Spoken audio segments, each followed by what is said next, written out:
The objective today will be to read through this cloud computing tutorial made by tutorialspoint.com.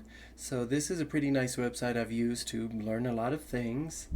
And we'll see some typos throughout this, but you can't complain when it's free. And I think this will be helpful to anyone who is looking to take one of those cloud certifications. There's a ton of them out there. But here in this video, I'm just trying to go over the essentials to cloud computing by using this resource. Now they're going to lay out what cloud computing is and the type of audience for this PDF, give you some prerequisites, so you should have taken a basic computer science course in high school or college. You should have a pretty good understanding of how networking works, things like that before you tackle the cloud. And then here, of course, is their copyright and disclaimer, but again, I'm just going to talk about this as a resource. You can see the table of contents here. There's a lot of things they cover. I'm going to go, again, speedy through this and just ask some questions for you to answer about my big takeaways. So let's scroll down to my first note. I have this nice little laptop where I could write on my PDFs, and I do this with my books at home, annotating. For me personally, it's just a great way to learn. And if you didn't know what cloud computing is, this diagram kind of says it all. I used to wonder what the difference between the internet and the cloud is. And as you can see in this picture, we have storage, application, infrastructure. The difference is the computing being done on the internet on a computer that's not your computer. In the old days, you could go to a server that is hosted somewhere far away from you, and you can pick a file. So you can look at this file that's within a folder, and there might be other files there for CSS and JavaScript, and that would be like a static web page. Nothing fancy really going on with that. But as the internet grew, the end user doesn't always have the infrastructure, the nice computer at home, or maybe they're using a smartphone, and so to take some of the processing away from the smartphone or from the computer, they can offer that in the cloud, or again just on a server far away from the person who's utilizing it. And then don't forget about redundancy. We can have multiple servers across the world offering the exact same service, and because of that, cloud is very known for its on-demand self-service kind of model, or at least the services are on demand, and then you do have the option to do a lot of things yourself. You, the person or the company, you don't have to hire a cloud expert to take care of everything. You could have a person who knows the basics of how to manage the cloud working at your company. Now, a little criticism though, a picture like this just absolutely worthless to me. Sure, these are things that the cloud is, okay? There are different deployment models. You could have private, public, a community cloud. You could have a hybrid cloud, mixing two or more of these together.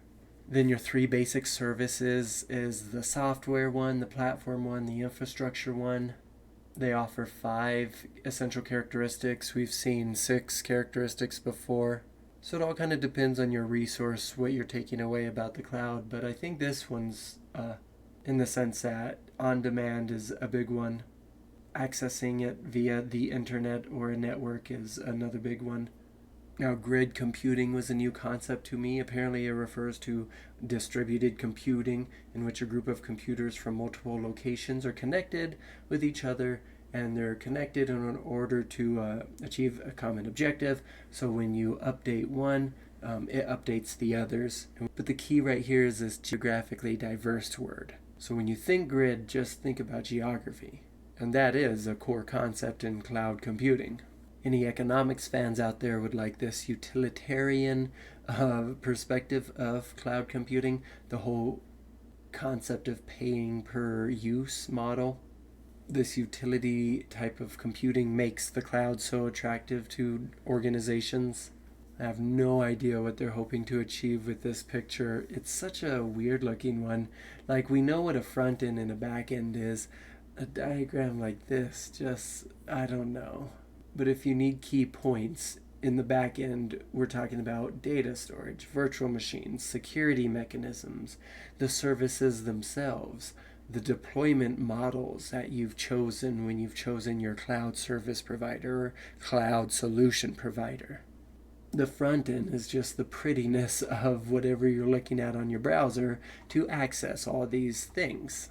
Okay, management is a big thing. When they talk about deployment, you should know things about a template, the concept of making a template.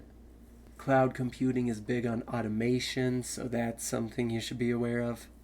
A lot of companies out there are now encouraging their DevOps or their Cloud Ops people to make everything as automatic as possible. Having people who know how the tech works on standby to make sure the tech continues to work sounds like a great life to me. Okay, I know I'm ranting here. I'm trying to scroll through and look for my notes. There were 87 pages to this.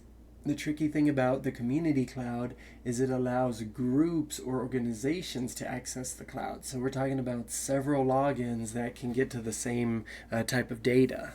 To save time here, I'll just actually jump to the parts where my notes are.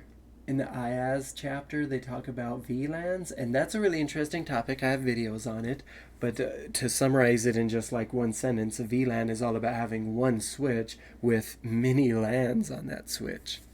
Oh, this is one of my favorite pictures right here, actually. You might want to just pause here and try to soak that in.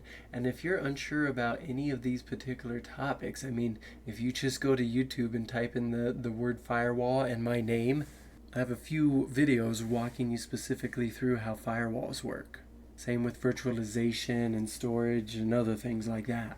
Hope you love your acronyms because SSO stands for single sign-in. It's all about solving the problem of using different usernames and password combinations for different servers.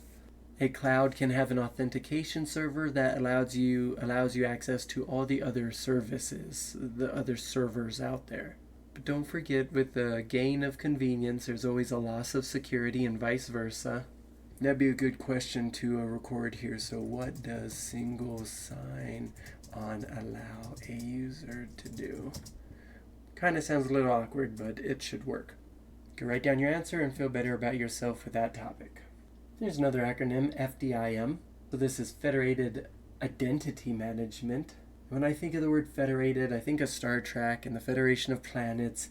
This whole concept is just like federated means there's these trusted states or trusted entities that trust each other. Not just anyone can be a part of Starfleet. Not just any server can jump into a particular cloud and be a part of that cloud. So FIDM describes the technologies and protocols that enable a user to package security credentials across security domains, and one way to do this is security markup language. And here I'll go ahead and scroll down to that diagram, but it's nothing to be amazed about. So the question is, what is federated identity management? Network as a service is an interesting one. My big takeaway was that you can create your own protocols, like in-house protocols, to use in this context. So the question is, what's so special about NaaS? You don't want to go with my thing that I thought made it special. You can choose any of these other ones. Let's keep going though. We're on page 59, so making good time here. Here's a section you should pay attention to. So the question is, what's the difference between block and file storage? A follow-up would be, when would you want to use one over the other? Tech Republic has a pretty good article on this topic. They said that long gone are the days of one file server sitting in a corner humming away while employees save their files to the local hard drives. Today, storage devices are abstracted from the server. IT pros are supposed to make important decisions now. So blah blah blah, that's why they wrote this article. Anyone who has used a storage area network has probably used block level storage before. Block level storage presents itself to servers using industry standard fiber channel and iSCSI connectivity mechanisms. So that's what makes block storage so fancy and cool. Okay, maybe not fancy and cool, but flexible and versatile. They go on to say you can't beat block level storage. Why? Because raw storage volumes are created, and then the server-based operating system connects to these volumes and uses them as individual hard drives. You can use this on any kind of application. That includes file storage, database, virtual machine file system volumes as well. So let's see what they have to say about the file level storage. So this looks to be all about users sharing files with each other.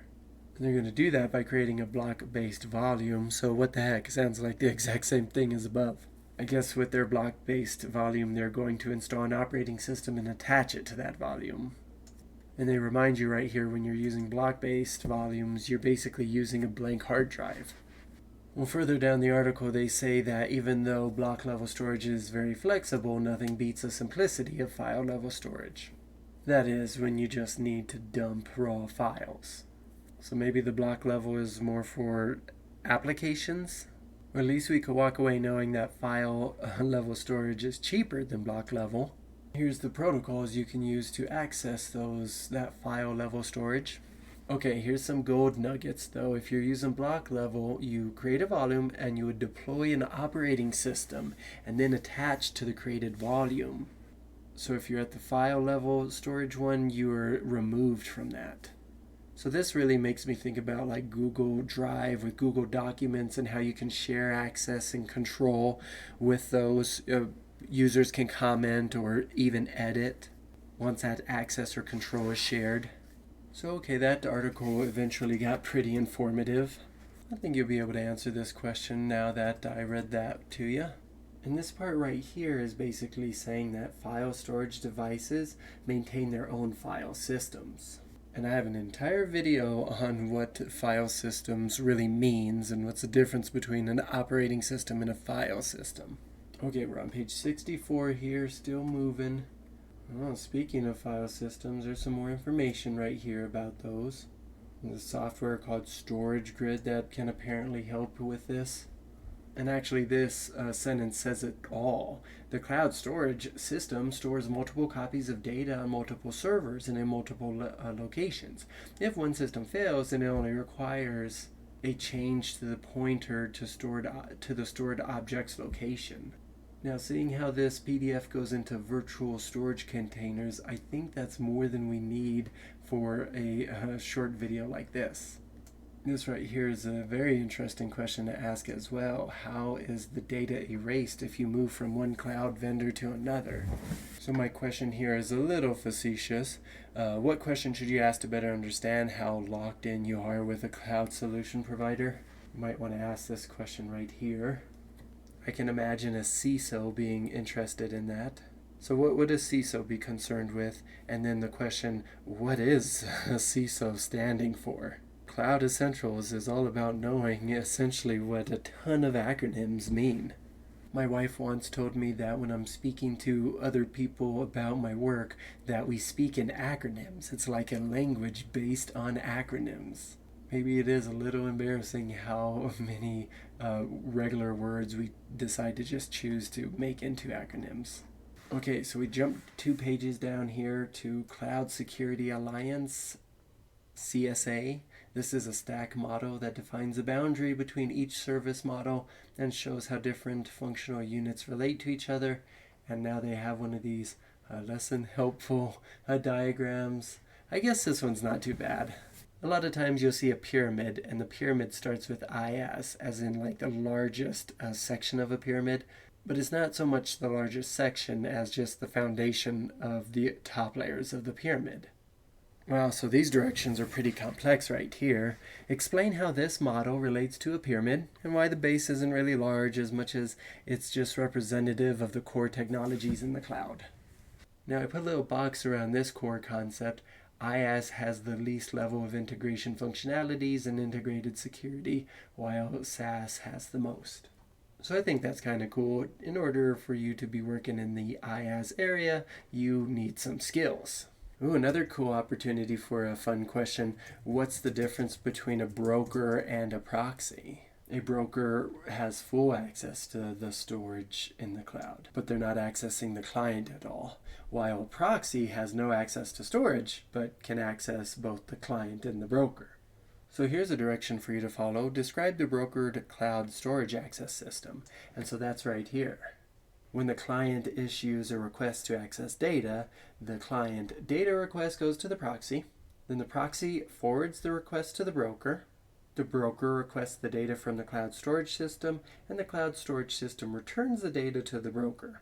Now that the broker's sitting there with the data, this broker will return the data to the proxy, and that proxy sends the data to the client. This diagram does a pretty good job of showing you the proxy and the broker.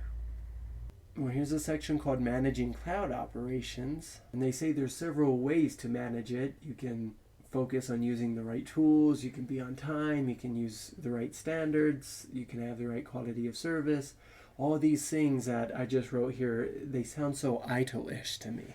And it's funny that these things have to be written down sometimes. Like, really, things should be done at the right time and at the right cost? Selecting an appropriate resource is mandatory for operation management. Really? It's mandatory? Okay, let's see what else we got here. We're on chapter 20. Oh, this is pretty cool because they're just going to list a lot of examples. Now here are some cloud computing providers for you. I was surprised to see AT&T there. I didn't know that. There's another cool looking one here called OrangeScape I never heard of. I like that name.